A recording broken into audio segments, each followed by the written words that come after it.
Bienvenue à tous pour ce 48e épisode des Amazing News 2023. Au sommaire de cet épisode, nous parlerons des annonces qui ont fait parler d'eux cette semaine, comme le Xbox Store mobile. Nous parlerons également de l'actualité du jeu vidéo. Et pour terminer, nous parlerons bien évidemment des sorties de la semaine. Le 14 novembre dernier, The Division Heartland a été évalué par la classification taïwanaise. Les opérations de classification indiquent généralement une sortie proche pour le jeu. Selon les estimations, il devrait arriver d'ici le début de l'année 2024. The Division Heartland est attendu sur PC, PS4 et 5, Xbox One et Xbox Series.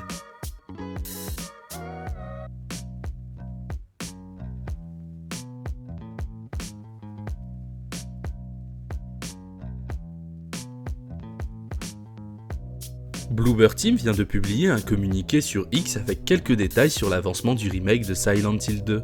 La production progresse bien, le calendrier est respecté, et bien que les précommandes soient déjà ouvertes, le studio demande aux joueurs d'être patients, et rappelle que seul Konami est en mesure de communiquer de nouvelles informations précises.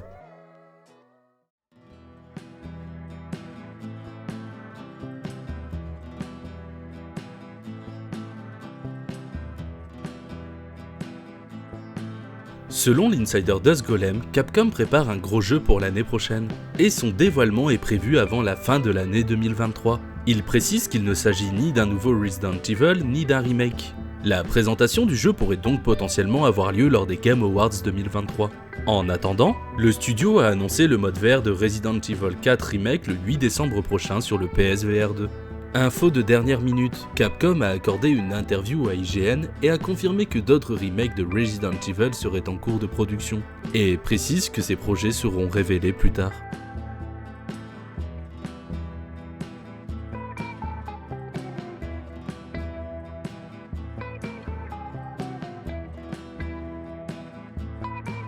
Capcom a révélé un nouveau trailer mélangeant cinématique et phase de gameplay lors du Dragon's Dogma 2 Showcase 2023. Pour conclure en beauté, la date de sortie officielle du jeu a été annoncée pour le 22 mars 2024. Dragon's Dogma 2 sera disponible sur PS5, Xbox Series et PC. Les précommandes sont d'ores et déjà ouvertes. Voici la liste des mises à jour et des DLC à venir.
Ce jeudi soir a eu lieu le PC Gaming Show avec son lot d'annonces. De nombreux jeux attendus étaient de la partie tels que Frostpunk 2, Everywhere ou encore Homeworld 3.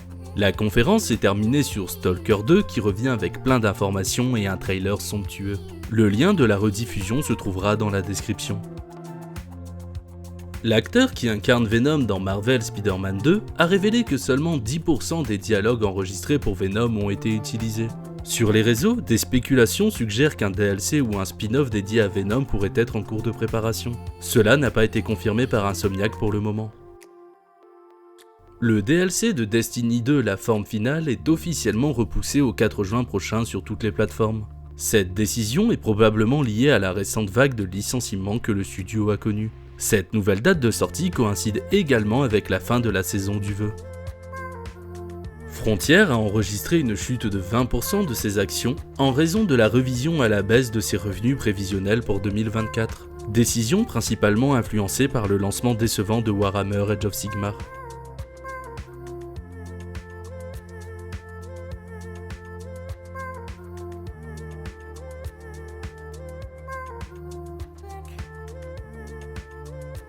Le reboot de Saints Row aurait pu prendre une direction totalement différente. En effet, le studio souhaitait réutiliser des personnages des jeux précédents comme Johnny Gate, Aisha et Pierce. L'idée originale était de reprendre 80% de Saints Row 2 et 20% de Saints Row The Third. Mais l'éditeur a finalement opté pour une approche différente, modifiant ainsi le destin du studio Volition.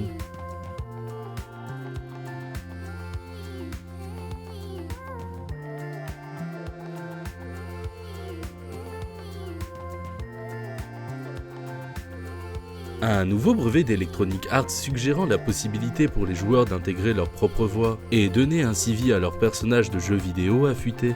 Attention, EA n'a pas encore confirmé cette nouvelle fonctionnalité.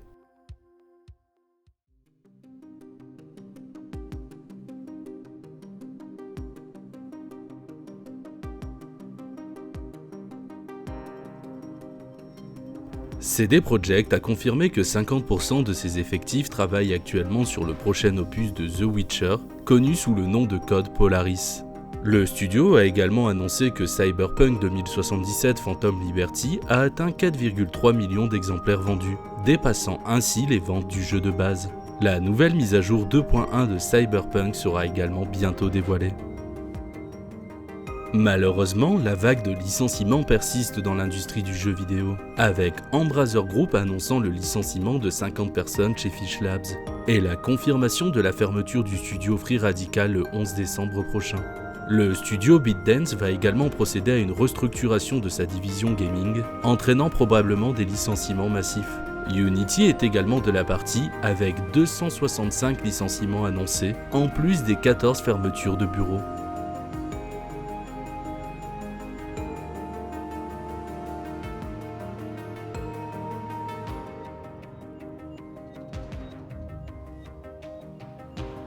Xbox a confirmé officiellement sa participation aux Game Awards 2023 et promet des annonces majeures et d'autres actualités liées à Xbox. Les organisateurs ont pris la décision de mettre fin aux World Premières tout en assurant autant d'annonces qu'auparavant. Pour rappel, la cérémonie se déroulera dans la nuit du 7 au 8 décembre. Sarabande vient d'enflammer les réseaux en publiant sur X le logo de la Xbox 360. Les joueurs spéculent donc sur l'arrivée potentielle de nouveaux jeux issus de cette Xbox. Et étant donné que le rachat d'Activision Blizzard King est effectif, certaines de leurs licences pourraient faire leur arrivée dans le programme de rétrocompatibilité. Pour l'instant, Microsoft n'a confirmé aucune de ces informations. Le responsable financier de Xbox nous a communiqué la stratégie à venir de Xbox. En effet, ils souhaitent que dans l'avenir, leurs jeux first party soient disponibles sur tous les écrans, que ce soit sur les écrans intelligents, les appareils mobiles et même les concurrents du passé tels que PlayStation et Nintendo. Xbox est actuellement en recherche de partenaires pour leur nouveau store mobile. Évoqué par Phil Spencer, ce nouveau store pourrait arriver plus rapidement qu'on ne le pense. Toutes les rumeurs misent sur une sortie pour mars 2024. Une nouvelle mise à jour système sera bientôt disponible pour les détenteurs d'une Xbox. Le studio Absurd Ventures vient de déposer les marques American Capper et A Better Paradise. Peu d'informations sont disponibles depuis la création du studio par le cofondateur de Rockstar. On vient d'apprendre également que 2 vétérans de Rockstar ont rejoint l'équipe d'Absurd Ventures.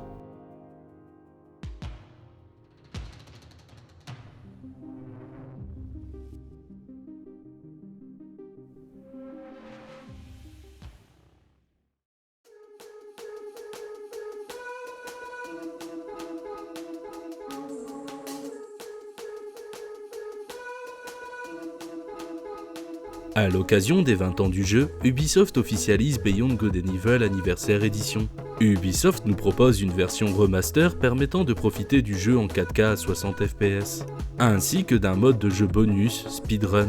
Il faudra cependant être encore un peu patient, car Ubisoft a annoncé qu'il dévoilera plus de détails sur le jeu en 2024, qui sera également son année de sortie. Ubisoft termine en indiquant que la version qui a fuité dans l'Ubisoft Plus n'est pas représentative de la version finale. Malheureusement, aucune communication n'a été faite au sujet de Beyond Good and Evil 2 qui semble avoir totalement disparu.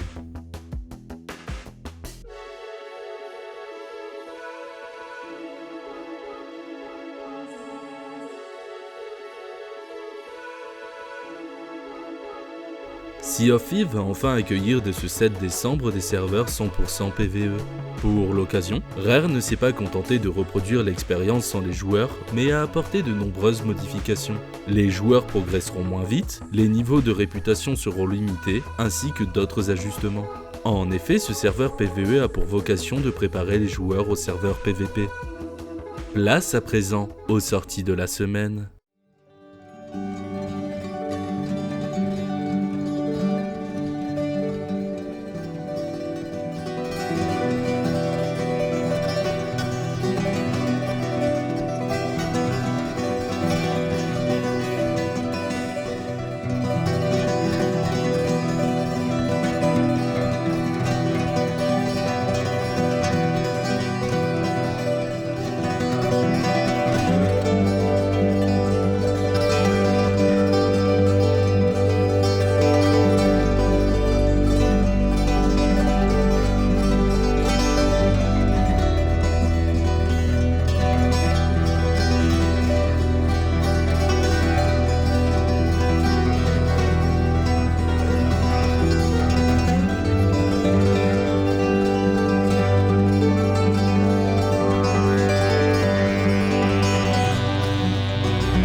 Cet épisode est à présent terminé. Je vous donne donc rendez-vous la semaine prochaine pour de nouvelles Amazing News.